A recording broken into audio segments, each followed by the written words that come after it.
las categorías. Acuérdense, entra a luna.mx, luna con 2 U's, para que te regales un buen descanso. Quiero saludar a Andrew Almazán Anaya, investigador de Harvard, director de psicología en el Centro de Atención del CEDAT al Talento. ¿Qué pasa si México se queda sin sus niños y jóvenes genio como tú? Cuéntanos. Hola, buenas tardes. Bueno, creo que la pregunta sobre qué pasa si un país se queda sin poblaciones niños sobredotados, que la palabra coloquial sería niños genio, pero bueno, oficialmente se llamaría niños y jóvenes con sobredotación. El tema es que en México, si cada joven que se va del país, se pierden $70,000. Esa es una cifra porque tiene que ver con un niño o un joven que fue criado en México, se educó en México, pero a los 18 años decide irse a otro país. Resulta que, pues cuando se va, se lleva toda la crianza, todo lo que se invirtió Uy, desde incluso desde que era bebé, y se lo lleva a otro país. Entonces, otro país solo tiene que invertir la licenciatura o la maestría, lo que esté dando y el trabajo, pero todos los primeros 18 años de vida, por ejemplo, se los queda a otro país. Es un fenómeno que, bueno, primero es una pérdida económica para un país, pero cuando se van los genios o niños sobredotados de un país, se da algo que se llama disgenesia poblacional.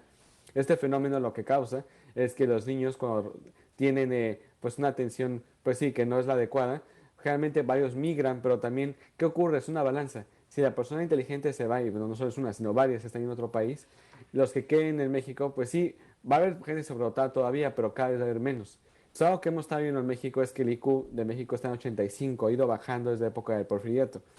Varios porque han migrado a Estados Unidos, a la Comunidad Europea, también porque las poblaciones de sobredotados tienen pocos hijos, entonces no es como que un recurso renovable, porque es algo genético. Y esto ha ido causando que, pues, que se correlaciona a menor inteligencia en un país, menor riqueza económica. Entonces, las investigadores han encontrado que hay una relación entre inteligencia de la población y la riqueza que tienen. ahora, tú dices entonces que la educación de alguien hasta los 18 años vale $70,000. Sí, según las estimaciones del Buró de Educación de Estados Unidos, eso es lo que se invierte, no solo en educación, sino en crianza. Porque cuando nace el bebé, pues va a tener gastos que los padres están cubriendo, toda la manutención, todo de los 0 a los 18 años es una inversión. Y es una inversión que va a ser similar en cualquier país. Y generalmente, pues, por mucho que se quiera estimular el talento de una persona, pues aún cuando está dentro de, pues, de esas edades de 4 o 5 años, pues todavía está en proceso de desarrollo. Pero eso es una inversión que Estados Unidos, bueno, es lo que calculan, que es lo que se gastaría. Pero eso invierte un padre en México o en Es que Europa. era lo que yo Sí. decía, Andrew, hace un momento. O sea, si yo estoy invirtiendo en una carrera de una persona que por circunstancias de pandemia y de la realidad de México, solo podría llegar a ganar 7,000 pesos al mes. Entonces no es redituable mi inversión. O sea, lo que yo le voy a apostar a 4 años, pues se va a convertir en 7,000 pesos al mes. Pues no, no salen los números. ¿Qué piensas de esto, Andrew? Sí, bueno, aquí el tema que ha ocurrido, y es algo que, bueno, como parte de las investigaciones que he trabajado con la Universidad de Harvard y con la Universidad de Yale, y ahora actualmente estoy trabajando con la Universidad de Oxford en cosas de nanotecnología, ha sido que el modelo educativo en México se ha enfocado mucho y la cuestión, incluso la atención social ha sido mucho de ir hasta la carrera. Entonces, que todos deben estudiar la licenciatura. Por ejemplo, en Estados Unidos solamente un 20%, 25% de la gente hace una licenciatura, pero los que no la estudian tampoco les va mal económicamente. Sí, son de oportunidades diferentes, pero lo que ocurre es que esa insistencia en que todos hagan la carrera ha hecho que se devalúe una licenciatura. Entonces ahora tener una licenciatura ya no es garantía como hace unos 30 años de un buen sueldo, porque hay demasiada gente con licenciatura y bueno, sí habrá gente muy buena, pero también gente que de universidades no tan competitivas que también tienen un título y al final legalmente son lo mismo.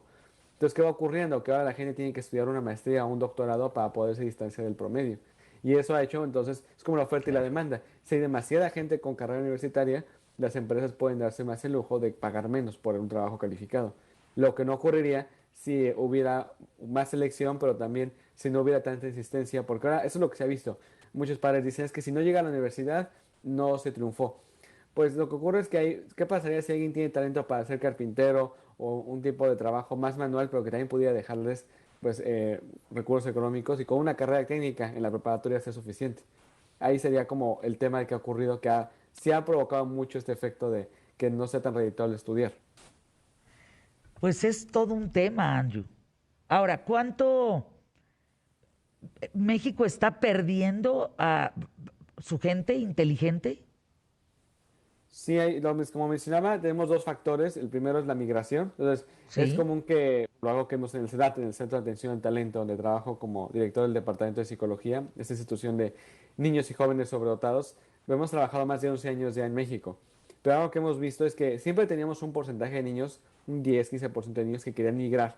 Pero desde antes ya sabíamos que querían porque su carrera o su área de interés quizás no existía en México. Pero ahora hemos visto que casi la mitad de los niños se quieren migrar.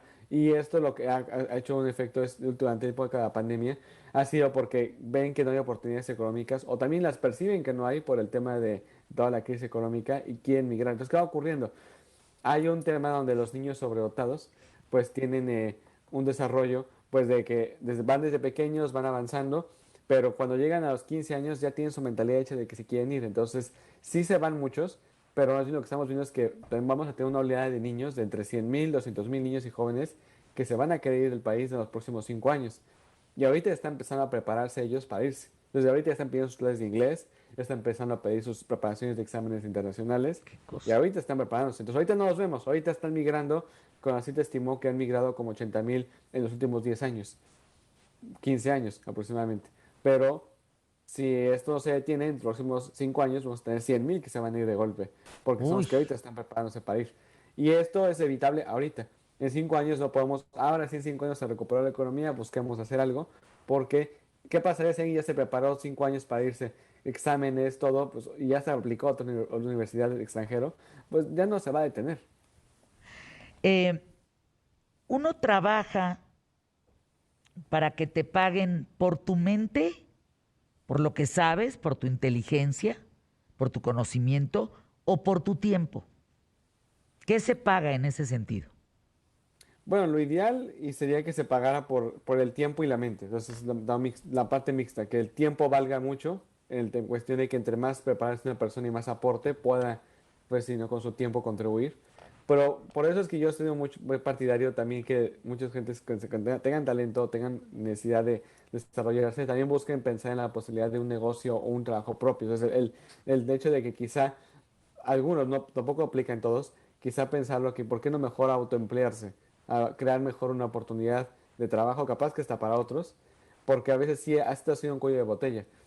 Mucha gente quiere llegar a la universidad, entran muchos, pero después no hay muchos en los posgrados y llegan al campo laboral y hay mucho desempleo, o, como se mencionaba antes, bueno, llegan y no es tan redituable. Entonces, lo ideal en economía es que alguien, si es que pagó la universidad, tarde máximo el doble de lo que tardó en estudiar en pagarla. Entonces, 8 años por 4 años de estudio, no 25 años por pagar lo de 4 años de universidad. Y esto lo que sí, lo que nos demuestra es que o están muy devaluados los sueldos o también quizá es necesario empezar a voltear a ver a que en lugar de buscar sueldos de un trabajo fijo, mucha gente también entonces empieza a buscar crear sus propias compañías o sus propios emprendedurismos. Wow, pues increíble todos los datos que nos das, Andrew. Gracias por estar con nosotros. @sedat_México. Y pues nada más lo dice un niño genio. Así tan sencillo. Andrew, gracias, que estés muy bien. Cuídate mucho. Vamos a escuchar anuncios QTF. Por cierto, estoy en Fernanda-familiar en Instagram. Y ahí está, por ejemplo, el anuncio de los 22 años que estamos cumpliendo en Grupo Imagen.